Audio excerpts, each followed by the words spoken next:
a world where nuclear war has begun, vampires fought back in super real 3D.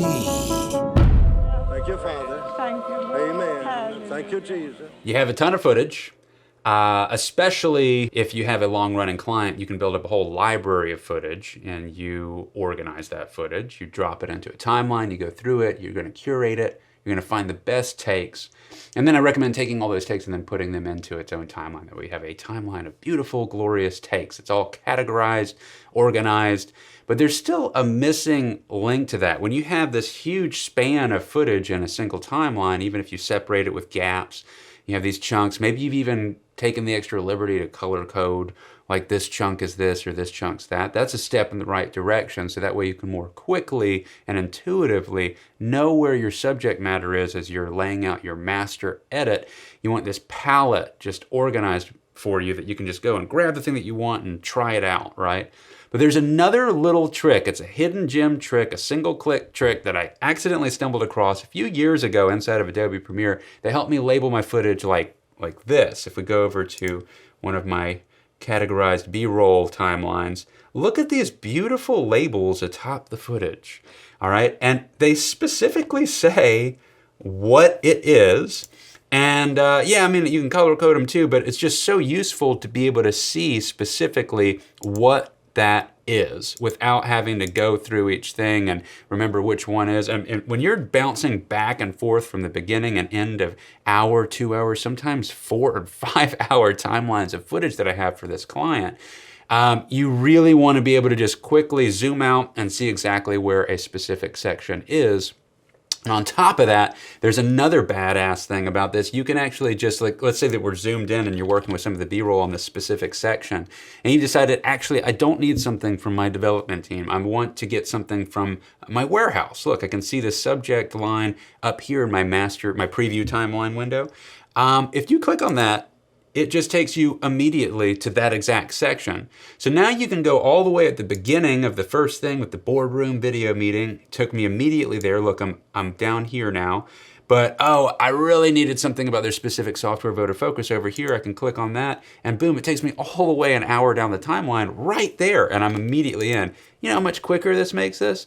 On top of that, it's so organized to know exactly where I'm going, and you can get super specific when it comes to your interview footage because, you know, when people are talking and you're trying to categorize their interviews and they talk about a certain subject, you try to clump it together. Look at this. Like, imagine being able to do this, because you're about to be able to do this if you're interested in it, and I think it's a huge help for my edits. Look, I can go exactly to whatever specific software party's talking about, if it's support, if it's this or that. I can, again, still just look up here. I want to go to a different person's interview. I've categorized each person as a separate color, so that way I can just more easily go to that person if I need somebody specific to talk about a certain aspect in the interview. But look at this. I mean, it's amazing to be able to so quick, because rather than sitting there and listening to the entire thing to remember what did they cover in this specific little block of time. Okay, so how do I do it? Super easy, single click, one click, amazing method here. You have your marker, check here. You can put a marker down. Now you've probably already known about the marker. By the way, don't have your clip selected and choose marker, because then it'll put a marker inside of your clip, which to me is kind of, you can't really see that on the blue that well here.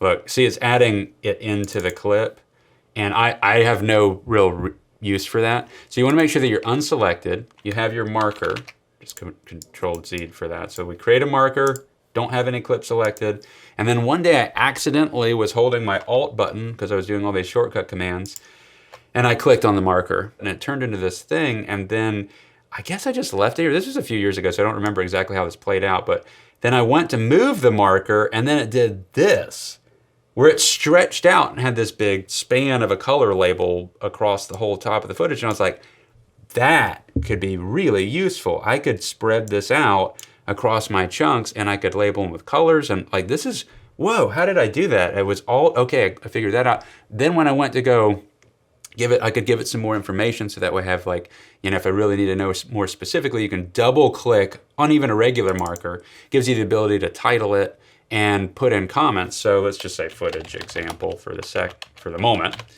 Example. and then label it whatever color you want. And then I was like, that would be good when I double click on that. At least I'll know what it is. But when I hit OK, you love how I spelled footage, by the way. Look at that. I mean, it has my typo listed right in there. And I realized I could actually label all the footage and have this. And I was like, how visible is that as I zoom out? And it's extremely visible.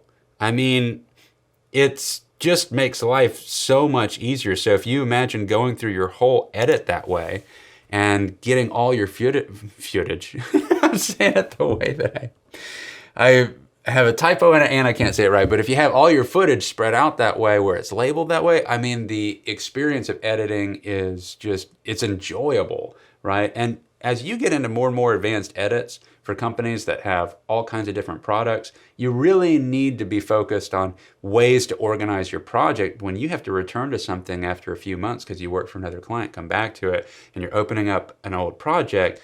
You don't want to have to review all that footage again to remember what the heck was in there. You want to be able to just have everything labeled as a refresher, and I can breeze through this by just looking at it rather than listening to it in real time and get a whole refresher course on things that were covered in that specific shoot or what I organized for this project. So here we'll just do it one more time. Marker, Alt click turns into that. Then you can just click on either side and drag. And then you can still move this whole thing around as you slide your footage around.